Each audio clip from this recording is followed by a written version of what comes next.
ಅವ್ರ ಡಿಮ್ಯಾಂಡ್ ಸರಿಯಾಗಿದೆ ಅಂತ ಈಗಲೂ ಹೇಳ್ತಾ ಇದ್ದೀನಿ, ನಾಳೆನೂ ಹೇಳ್ತೀನಿ, ನಾಳಿದ್ದು ಹೇಳ್ತೀನಿ. ಸ್ಟ್ರೈಕ್ ಮಾಡಕ್ಕೆ ಹೇಳಿರೋದು, ಸ್ಟ್ರೈಕ್ ಮಾಡಿ ಅಂತ ಹೇಳಿಲ್ಲ, ಅದು ಬೇಕಾಗಿರೋದು, ಸ್ಟ್ರೈಕ್ ಮಾಡಿ ಅಂತ ಹೇಳಿಲ್ಲ, ಬೇಕಾಗಿರೋದು ನಮ್ದು ಪತ್ರಿಕೆಯಲ್ಲಿ ಒಂದು ಸ್ಟ್ರೈಕ್ ಮಾಡೋ ಅಂತ ಮಾಡಿ ಅಂತ ಹೇಳಿಲ್ಲ, ಹೇಳಿಲ್ಲ. ಸರಿ ಸಭಾಧ್ಯಕ್ಷ ಅಲ್ಲ, ಸಭಾಧ್ಯಕ್ಷ ಮುಖ್ಯಮಂತ್ರಿಗಳೇ ಹೇಳ್ತಾವ್ರೆ, ಹೇಳಿಲ್ಲ ಹೇಳಿದ್ದೀರಿ ಅಂತ ಹೇಳಿ ಅವ್ರ ಮೇಲೆ ಮುಖ್ಯಮಂತ್ರಿ ಕ್ಲಾರಿಟಿ ಕೊಟ್ಟಿದ್ದಾರೆ, ಕ್ಲಾರಿಟಿ ಕೊಟ್ಟಿದ್ದಾರೆ, ಚರ್ಚೆ ಬೇಡ. ಮಿನಿಸ್ಟರ್ ಉತ್ತರ ಕೊಡಲಿಲ್ಲ. ವಿರೋಧ ಪಕ್ಷ ನಾಯಕರು ಹೇಳಿದ್ರು ಬರೀ ಕರ್ನಾಟಕ ರಾಜ್ಯದಲ್ಲಿ ಮಾತ್ರ ಈ ಸಮಸ್ಯೆ ಉದ್ಭವ ಆಗ್ತಾ ಇದೆ ಅಂತ ಹೇಳಿದ್ರು. ದಿನೇಶ್ ಗುಂಡೂರಾವ್ ಅವ್ರ ಇಲಾಖೆ ಬಗ್ಗೆ ಮಾತಾಡ್ರಿ.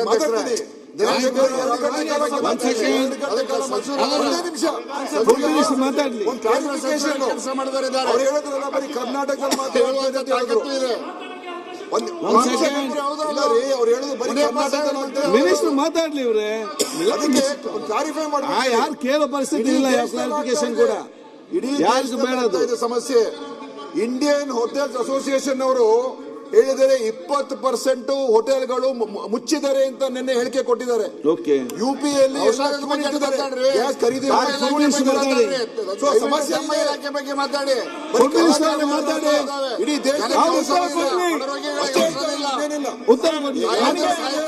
ಏನ್ ಕಾರಣ ಅದು ಬೇರೆ ವಿಷಯ. ಆಯ್ತು, ಅವ್ರು ಉತ್ತರ ಎಸ್ಮಾ ಯಾಕೆ ಜಾರಿ ಮಾಡಿ? ಕ್ರೈಸಿಸ್ ಇಲ್ಲ ಅಲ್ಲ ದೇಶದಲ್ಲಿ, ಕ್ರೈಸಿಸ್ ಇಲ್ಲ. ಎಸೆನ್ಷಿಯಲ್ ಸರ್ವಿಸ್ ಮೇಂಟೆನೆನ್ಸ್ ಆಕ್ಟ್ ಕೇಂದ್ರ ಸರ್ಕಾರ ಯಾಕೆ ಜಾರಿ ಮಾಡಿದೆ?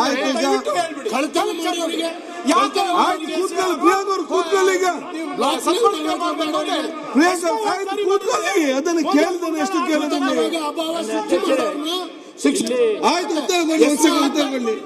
ಹಾಕ್ಬೇಕು. ಎಸೆನ್ಷಿಯಲ್ ಸರ್ವಿಸ್ ಮೇಂಟೆನೆನ್ಸ್ ಆಕ್ಟ್ ಯಾಕೆ ಜಾರಿ ಮಾಡಿದ್ದೀರಾ? ಬಿಕಾಸ್ ಈ ಕ್ರೈಸಿಸ್ ಆಯ್ತು, ಕೂತ್ಕೊಳ್ಳಿ. ಮುನಿಯಪ್ಪ ಅವ್ರ ಬಗ್ಗೆ ಅನುಕಂಪ ಬರ್ತಾ ಇದೆ, ಮಾತಾಡಿ. ಅವ್ರು ಮಾತಾಡಕ್ಕೆ ಅವಕಾಶ ಕೊಡದೆ ಕೊಡ್ತೀರಾ? ಶೂನ್ಯ ವೇಳೆ ನೀವು ಮಾಡಿ ಸ್ವಾಮಿ ನಿಷ್ಠೆಗೆ ಅಧ್ಯಕ್ಷರೇ ಮಾಡಿ ಚೀಫ್ ಮಾಡಿ. ಆಯ್ತು, ಆಂಟಿ ಮೋದಿ ಚೀಫ್ ಮಾಡಿ. ಆಯ್ತು,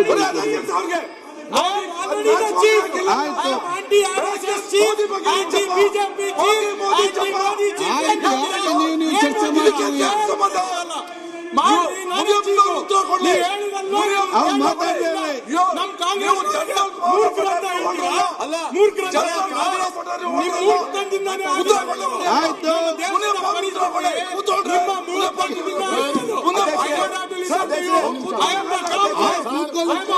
ಪರಸ್ಪರ ಯಾಕೆ ಚರ್ಚೆ ಮಾಡ್ತೀವಿ?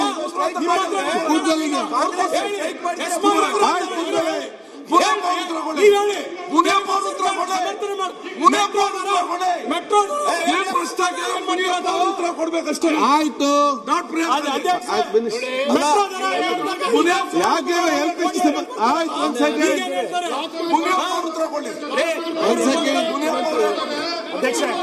ಒಂದ್ ಸೆಕೆಂಡ್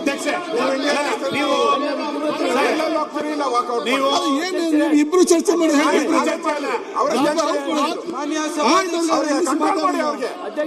ಇಲ್ಲ ಅಂದ್ರೆ ಧರಣಿ ಮಾಡ್ಬೇಕಾ? ಅಧಿವೇಶನ ವಿರೋಧ ಪಕ್ಷ ನಾಯಕರು ಉತ್ತರ ಕೊಡ್ತಾರೆ. ಸಭಾಧ್ಯಕ್ಷರೇ, ಮಾನ್ಯ ಅಧ್ಯಕ್ಷರೇ, ಆಯ್ತು, ಒಂದ್ ಸೆಕೆಂಡ್.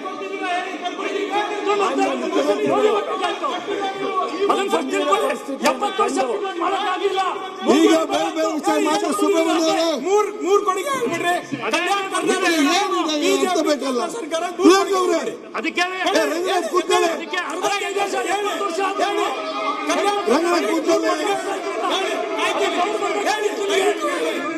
ಬೇಕಲ್ಲ ರಂಗನಾಥ್, ಒಂದ್ ಸೆಕೆಂಡ್ ನೋಡಿ. ಕೂತ್ಕೊಳ್ಳ ಬನ್ನಿ ಇಬ್ರು ಸುಮ್ಮನೆ. ಒಂದ್ ಸೆಕೆಂಡ್. ಮಾನ್ಯ ಮುಖ್ಯಮಂತ್ರಿಗಳು ನಿನ್ನೆ ಮಾನ್ಯ ಸಭಾಧ್ಯಕ್ಷರ ಪರಿಸ್ಥಿತಿ ತಕ್ಷಣ ಆಯಿಲ್ ಕಂಪನಿಗಳಿಗೆ ಪತ್ರವನ್ನು ಬರೆದು ಈ ಪರಿಸ್ಥಿತಿಯನ್ನ ಯಾವ ರೀತಿ ಅಡ್ರೆಸ್ ಮಾಡ್ತಾರೆ? ಮಾನ್ಯ ಸಭಾಧ್ಯಕ್ಷರ ಸರ್ಕಾರ ಕೂತ್ಕೊಂಡು ಸುಮ್ಮನೆ ಮಂತ್ರಿ ಮಾತಾಡ್ತಿದ್ದಾರೆ. ನಿಮ್ಗೆ ಪ್ರಶ್ನೆ ಗೊತ್ತಿಲ್ಲ. You don't ask the question, you sit down. ನನ್ನನ್ನು ಮಾತಾಡ್ತೀರಾ? ಕೂತ್ಕೊಳ್ಳಿ ಮೇಲೆ. ತಕ್ಷಣ ನೀವು ಮಾತಾಡಿ. ಆಯಿಲ್ ಕಂಪನೀಸ್ ಅನ್ನು ಕರೆದು ಕೂತ್ಕೊಳ್ಳಿ. ಮಾಡಿ ABC ಗೊತ್ತಿಲ್ಲ ಮಾತಾಡ್ತೀರಿ. ಅಡ್ರೆಸ್ ಮಾಡೋದು ಹೇಗೆ ಮಾಡ್ತಾರೆ ಅಂತ ಹೇಳ್ಬಿಟ್ಟು ಮೀಟಿಂಗ್ ಮಾಡಿ ಅಂತ ಹೇಳಿದ್ರು. ಮುಖ್ಯಮಂತ್ರಿಗಳ ಆದೇಶದ ಮೇಲೆ ಇದೆ, ಮೈಕ್ ಇದೆ. ನಾನು ತಕ್ಷಣ ಬೆಳಗ್ಗೆ 10 ಗಂಟೆಗೆ ಮೀಟಿಂಗ್ ಕರೆದು ನಮ್ಮ ಸೆಕ್ರೆಟರಿ ಕಮಿಷನರ್ ಜೊತೆಯಲ್ಲಿ ಡೀಟೈಲ್ ಆಗಿ ಡಿಸ್ಕಸ್ ಮಾಡಿದೆ. ಅವರು ಪರಿಸ್ಥಿತಿಯನ್ನ ಎಕ್ಸ್ಪ್ಲೈನ್ ಮಾಡಿದ್ರು. ಏನ್ ಮಾಡ್ಲಿಕ್ಕೆ ಸಾಧ್ಯ? 9 ರಿಂದ 10 ದಿನ ಇವತ್ತುವರೆಗೂ ಏನು ಪ್ರಾಬ್ಲಮ್ ಆಗೋದಿಲ್ಲ. ನಾವು ಸಪ್ಲೈ ಮಾಡ್ತೀವಿ. ಆದರೆ ಇವತ್ತಿನ ಪರಿಸ್ಥಿತಿಯಲ್ಲಿ ನಾವು 20ರಿಂದ 30% ನಮ್ಮ ಸ್ವಂತ ಉತ್ಪಾದನೆ ಇದೆ. 70% ಹೊರದೇಶಗಳಿಂದ ಬರ್ತಾ ಇದೆ. ಇಸ್ರೇಲ್ ಮತ್ತು ಇರಾನ್ ಯುದ್ಧ ನಡೀತಾ ಇರೋದ್ರಿಂದ ಸುಮಾರು 10 ವೆಸಲ್ಸ್ ಅಂದ್ರೆ ಹಡಗುಗಳು ಆಯಿಲ್ ಅನ್ನು ತುಂಬಿಕೊಂಡಿರೋನ ಅಲ್ಲಿ ರದ್ದು ಮಾಡಿದ್ದಾರೆ, ಬಿಡ್ತಾ ಇಲ್ಲ. ಆ ಕಾರಣದಿಂದ ಈ ಆಯಿಲ್ ಅಲ್ಲಿ ಬರದೇ ಇದ್ರೂ ಕೂಡ ನಾವು ಕನಿಷ್ಠ ಒಂದು ಕುಟುಂಬಕ್ಕೆ 1 ಸಿಲಿಂಡರ್ನ 25ರಿಂದ 30 ದಿನ ಒಳಗಡೆ ಕೊಡ್ತೀವಿ. ಕಾನೂನಲ್ಲಿ ಏನಿದೆ ಅಂದರೆ ಒಂದು ಸಿಲಿಂಡರು 14 kg ಇರ್ತದೆ. ಅದು 4ರಿಂದ 5 ಜನ ಇರುವಂಥ ಕುಟುಂಬಕ್ಕೆ 1 ತಿಂಗಳು 15 ದಿನ ಉಪಯೋಗಿಸಬಹುದಂತೆ. ಅದಾದರೂ ಕೂಡ 1 ಸಿಲಿಂಡರನ್ನು ಪ್ರತಿ ಕುಟುಂಬಕ್ಕೂ ಕೊಡ್ತೇವೆ ಅನ್ನೋದನ್ನ ಒಂದು ತೀರ್ಮಾನ ಆಗಿದೆ. ಬೆಳಗ್ಗೆ ಅದು ಮುಖ್ಯಮಂತ್ರಿಗಳಿಗೆ ತಿಳಿಸೋಣ ಅಂತ ಬರೋ ಒಳಗಡೆ ಇದು ಶೂನ್ಯ ವೇಳೆಯಲ್ಲಿ ಡಾಕ್ಟರ್ ರಂಗನಾಥ್ ಅವರು ಇದು ಶುರು ಮಾಡಿದ್ರು. ಸದನಕ್ಕೆ ಕೂಡ ತಿಳಿಸ್ತೀನಿ. ನಾನು ಇಷ್ಟೇ ಹೇಳ್ತೀನಿ, ಇಂಥ ಒಂದು ಗಂಭೀರವಂತಹ ಪರಿಸ್ಥಿತಿಯಲ್ಲಿ ರಾಷ್ಟ್ರದ ಹೇಳ್ರಿ ಹೋಟೆಲ್ ಬಗ್ಗೆ ಹೇಳ್ತೀನಪ್ಪ. Gopal, what are you doing? ಹೇಳ್ತೀನಿ. ಹಾಸ್ಟೆಲ್ ಹೋಟೆಲ್ ಬಗ್ಗೆ ಕೇಳಿದ್ದೇವೆ ಸರ್. ಅವ್ರು ಉತ್ತರ ಕೊಡ್ತಾರೆ, ಉತ್ತರ ಕೊಡ್ಬೇಕು. ತಾಳ್ಮೆ ವಹಿಸಿ ಅವ್ರು ಉತ್ತರ ಕೊಡದಂತ ಹೇಳಿ. ಹಾಸ್ಟೆಲ್ ಬಗ್ಗೆ ಸಭಾಧ್ಯಕ್ಷ, ನಿಮ್ಗೆ ಔಷಧ ಕಂಟ್ರೋಲ್ ಇಲ್ವಲ್ಲ? ನಿಮ್ಗೆ ಕಂಟ್ರೋಲ್ ಆಯ್ತು. ನೀವು ಕೂತ್ಕೊಳ್ಳಿ. ನಿಮ್ಗೇನಾಯ್ತು ಈಗ? What is happen to you? ನಿಮ್ಗೇನು ಪ್ರಾಬ್ಲಮ್? ಅಲ್ಲ, ನೀವು ಕಂಟ್ರೋಲ್ ಇದ್ರೆ ಹೌಸ್ ಕಂಟ್ರೋಲ್. ಡೊಮೆಸ್ಟಿಕ್ ಬಡ ಮಕ್ಕಳ ಹಾಸ್ಟೆಲ್ ಬಗ್ಗೆ ಹೇಳ್ಬೇಕಾಗಂತೆ.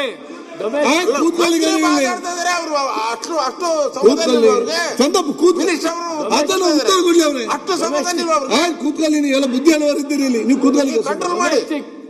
ಯಾರು ಆತಂಕ ಪಡಬೇಕಾಗಿಲ್ಲ.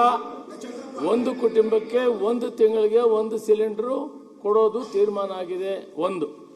2ನೇದು, ಯಾರು ಕೂಡ ಹೆಚ್ಚು ಸಿಲಿಂಡರ್ನ ವಿನಾಕಾರಣವಾಗಿ ಇವತ್ತು ಡಿಮಾಂಡ್ ಇದೆ ಅಂತ ಹೇಳ್ಬಿಟ್ಟು ಯಾರು ರಿಜಿಸ್ಟರ್ ಮಾಡೋದಕ್ಕೆ ಅನುಮತಿ ಕೊಡೋದಿಲ್ಲ. ಮತ್ತು ಬ್ಲ್ಯಾಕ್ ಮಾರ್ಕೆಟ್ ಕೊಡೋಕ್ಕೂ ಅವಕಾಶ ಕೊಡಲ್ಲ. ಎಸೆನ್ಷಿಯಲ್ ಕಮಾಡಿಟಿ ಆಕ್ಟ್ ಇದೆ, ಕಾನೂನು ತಗೊಂತೀವಿ, ಕಾನೂನು ಪ್ರಕಾರ ಕ್ರಮ ಜರುಗಿಸ್ತೀವಿ. ಈ ಸಂದರ್ಭದಲ್ಲಿ ಅದಕ್ಕಿಂತ ಮೊದಲು ಏನು ಮಾಡ್ತೇನೆ ಅಂದರೆ, ನಾನು ಅಪೀಲ್ ಮಾಡ್ತೀನಿ ಗ್ರಾಹಕರನ್ನ, ದೇಶ ಕಷ್ಟ ಪರಿಸ್ಥಿತಿಯಲ್ಲಿರುವಾಗ ಯುದ್ಧ ನಡೆಯುವಂಥ ಸಂದರ್ಭದಲ್ಲಿ ಎಲ್ಲರೂ ಸಹಕರಿಸಬೇಕು. 2ನೇದು, ಕಮರ್ಷಿಯಲ್ ಎಸೆನ್ಷಿಯಲ್ ಅವಶ್ಯಕತೆ ಇರೋದು ಎಲ್ಲಿದೆ? ಹಾಸ್ಪಿಟ್ಲ್ ಕೊಡಲೇಬೇಕು, ಶಾಲೆ ಹಾಸ್ಟೆಲ್ ಕೊಡಲೇಬೇಕು. ಹಾಸ್ಪಿಟ್ಲ್ಗೆ ಇಂಥದಕ್ಕೆ ವಿಶೇಷವಾಗಿ ಉತ್ಪಾದನೆ ಮಾಡುವಂಥ ವಸ್ತುಗಳು, ಪದಾರ್ಥಗಳನ್ನು ಮಾಡುವಂಥ ಸಂದರ್ಭದಲ್ಲಿ ಅದಕ್ಕೆ ಸಿಲಿಂಡರ್, ಕಮರ್ಷಿಯಲ್ ಸಿಲಿಂಡರ್ ಕೊಡ್ತೀವಿ. ಒಟ್ಟಾರೆ ಹೋಟೆಲ್ಸ್ ಅವರು, Kalyana Mantapa ನಡೆಸೋರು, convention halls programmes ಮಾಡೋರು ಈ ಕಷ್ಟ ಸಂದರ್ಭದಲ್ಲಿ ಸಹಕರಿಸಬೇಕು. ಯಾಕಂದ್ರೆ ಮುಖ್ಯವಾಗಿ ನಾವು ಗ್ರಾಹಕರನ್ನ ನೋಡಬೇಕಾಗ್ತದೆ. ಗ್ರಾಹಕರು ಕುಟುಂಬದಲ್ಲಿ ಅನುಕೂಲ ಮಾಡಿಕೊಡ್ಬೇಕಾಗಿದೆ. ಆದ್ರಿಂದ ಅದನ್ನ ಸಹಕರಿಸಬೇಕು. ಅದೇ ರೀತಿ ಪ್ರತಿ ವಾರಾನು ಸೆಕ್ರೆಟರಿ ಅವರ ನೇತೃತ್ವದಲ್ಲಿ ಆಯಿಲ್ ಕಂಪನೀಸು, ಗೈಲ್ ಕಂಪನಿಯವರು ಪ್ರತಿ ವಾರಾನು ಅವರ ರಿಪೋರ್ಟ್, ಅವರು ಮೀಟಿಂಗ್ ಮಾಡಿ ರಿಪೋರ್ಟ್ ಅನ್ನ ಮುಖ್ಯಮಂತ್ರಿಗಳಿಗೆ ಕೊಡಬೇಕಂತ ಕೂಡ ನಾನು ಇವತ್ತು ತೀರ್ಮಾನ ಹೇಳಿದ್ದೀನಿ. ಯಾರು ಆತಂಕ ಪಡಬೇಕಾಗಿಲ್ಲ. ಮತ್ತು ಅಪೀಲ್ ಕೂಡ ಮಾಡ್ತೀನಿ, ಮಿತಿ ವ್ಯಯ ಮಾಡಬೇಕು. ಯುದ್ಧ ಕಾಲದಲ್ಲಿ ನಾವೆಲ್ಲ ಕಲ್ಕೊಳ್ಬೇಕಾಯ್ತು. ಹೋಟೆಲ್ ಒಟ್ಟಾಗಿ ಸಹಕರಿಸಬೇಕು. ಹೋಟೆಲ್ ಸರ್ಕಾರಿ ಸಂದರ್ಭದಲ್ಲಿ ಹೇಳ್ತಾ, ಕಮರ್ಷಿಯಲ್ ಅವರು ಈ ಸಂದರ್ಭದಲ್ಲಿ ಹೋಟ್ಲರ್ಗೆ ಸ್ವಲ್ಪ ಕಷ್ಟ. ಆಮೇಲಿಂದ ಕನ್ವೆನ್ಷನ್ ಆಲ್ಸೋ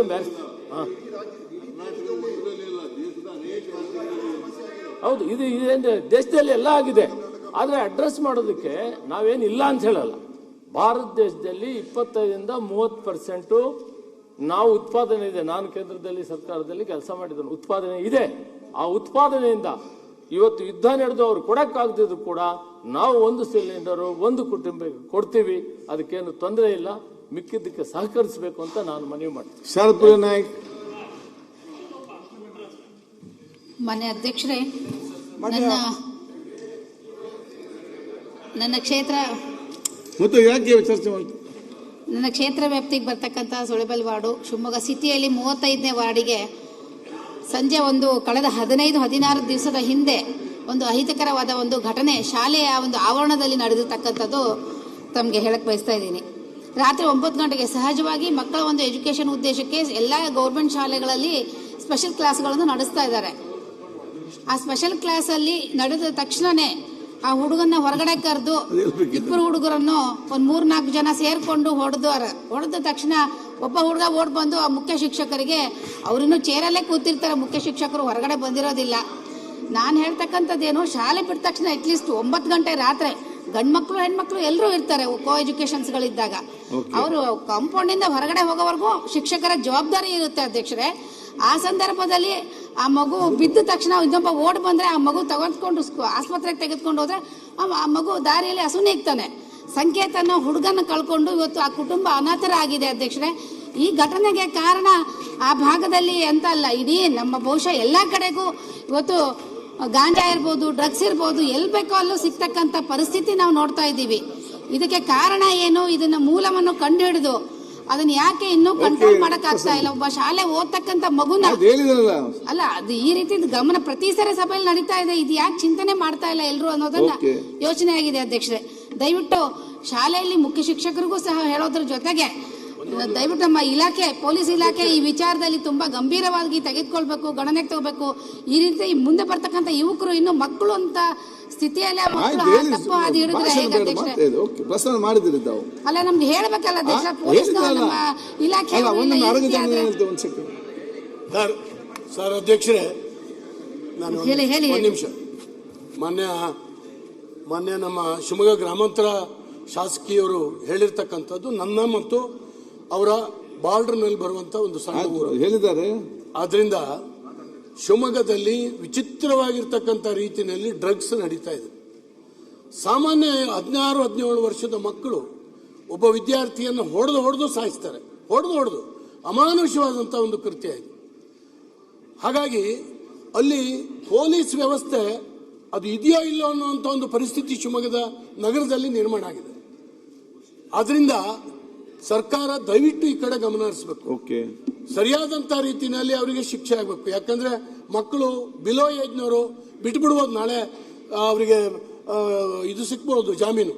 ಅದು ಸಿಗದಕ್ಕೆ ಬಿಡದಿದ್ದ ಹಾಗೆ ಏನ್ ಮಾಡಬೇಕು ಅಂತ ಹೇಳಿ ದಯವಿಟ್ಟು ಇದನ್ನ ಹೇಳ್ಬೇಕು. ಅಮಾನುಷ ಮಾನ್ಯ ಮುಖ್ಯಮಂತ್ರಿಗಳು ಬಂದು 15 ಲಕ್ಷ ರೂಪಾಯಿಗಳನ್ನ ಚೆಕ್ ಅನ್ನ ಕೊಟ್ಟು ಅಲ್ಲಿ ಹೋಗಿದ್ದಾರೆ. ಯಾವ ಕಾರಣಕ್ಕೂ ಬಿಡಬಾರದು, ಮತ್ತೊಂದು ಮೆಸೇಜ್ ಹೋಗ್ಬೇಕು. ಅಲ್ಲಿಯ ಪೊಲೀಸರು ಬಹಳ ವರ್ಷದಿಂದ ಕೆಲವರಿದ್ದಾರೆ, ಅವರು ಈ ಡ್ರಗ್ಸ್ ಮಾಫಿಯಾದ ಜೊತೆಗೆ ಮಾಡ್ಕೊಂಡಿದ್ದಾರೆ. ನೀವೇ ಹೇಳ್ತೀರಿ ಸೀರಾ ಅವ್ರ ಚರ್ಚೆ ಬೇಡ, ನೀವೇ ಇಷ್ಟ ಮಾತಾಡ್ತೀರಿ, ಪ್ರಸ್ತಾವನೆ ಮಾಡಿದ್ರಿ, ಉತ್ತರ ಕೊಡ್ತದೆ. ಮಗು ಸತ್ತೋಗಿದೆ, ಅದನ್ನು ಹೇಳಿದಾರೆ, ಅದೇ ಕೊಟ್ಟದಲ್ಲ ಅವಕಾಶ ಮಾಡ್ಲಿಕ್ಕೆ ನೀವು ಬಿಡದೇ ಇದ್ರೆ ಪ್ರಸ್ತಾವ ಮಾಡಿದ್ರಲ್ಲ ತಾವು. ಹೇಗಿರಿ ಮತ್ತೆ ಎಲ್ಲ ವಿಚಾರ ಹೇಳಿದ್ದೀರಿ, ಉತ್ತರ ಕೊಡ್ಲಿ. ಆದ್ರಿಂದ ಅಧ್ಯಕ್ಷರೇ, ಚರ್ಚೆ ಆಗುದಿಲ್ಲ, ರೀತಿಯಲ್ಲಿ ಕ್ರಮ ತಗೊಳ್ಳುವಂತ ಕೆಲಸ ಆಗ್ಬೇಕು. ಅಲ್ಲಿ ಯಾರು ಬಹಳ ವರ್ಷದಿಂದ ಇದ್ದಾರೆ ಪೊಲೀಸರು, ಅವ್ರನ್ನ ಅಲ್ಲಿಂದ ಇಲ್ಲದೇ ಇದ್ರೆ ಈ ಸಾವನ್ನು ನಿಲ್ಲಿಸಲಿಕ್ಕೆ ಸರ್ಕಾರ ಕೊನೆ ಆಗಬೇಕು. ಈ ಸಾವು ಕೊನೆ ಆಗಬೇಕು. ಈಗ ಮಾನ್ಯ ಅಧ್ಯಕ್ಷರೇ, ಶಾರದಾ ನಾಯ್ಕ್ ಅವರು ಮತ್ತು ಜ್ಞಾನಂದ ಅವರು ಕೂಡ ಈ ಸಬ್ಜೆಕ್ಟ್ ಅನ್ನ ಇಲ್ಲಿ ಪ್ರಸ್ತಾಪ ಮಾಡಿದ್ದಾರೆ.